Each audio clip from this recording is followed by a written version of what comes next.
Hello everyone, আরেকটা নতুন ভিডিওতে সকলকে স্বাগতম। আশা করছি তোমরা সবাই ভালো আছো, সুস্থ আছো, আর আমিও ভালো আছি। দেখো গরমে আমার মুখের অবস্থা পুরো ভূতের মতো হয়ে গেছি ঘেমে।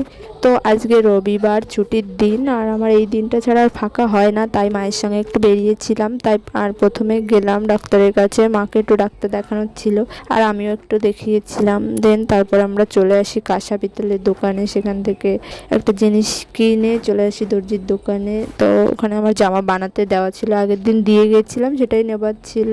তো মা এখানে খুচরো টাকা খুঁজে পাচ্ছে না ব্যাগের মধ্যে। আর বাজারে দেখো সন্ধ্যার পরে কত লোকজনের ভিড়। আর আমি বাজারে এসেছি ফুচকা খাবো না, এটা কি হতে পারে?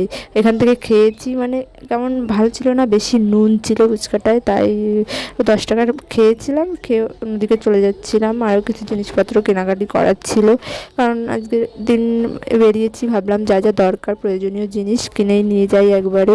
আবার সেই সামনের সপ্তাহ ছাড়া আমার সময় হবে না, তাই ভাবলাম যা যা দরকার প্রয়োজনীয় নিয়েই যাই একবারে। তো বাইরে, আর সত্যি বলতে সন্ধ্যার পর স্টেশনটা আমার এত বেশি ভালো লাগে, আমি জানি না কেন, কারণ খুবই কালারফুল লাগে। আর এই ছিল ছোট্ট ব্লগ, কেমন লাগলো কমেন্ট করে অবশ্যই জানিও। টাটা।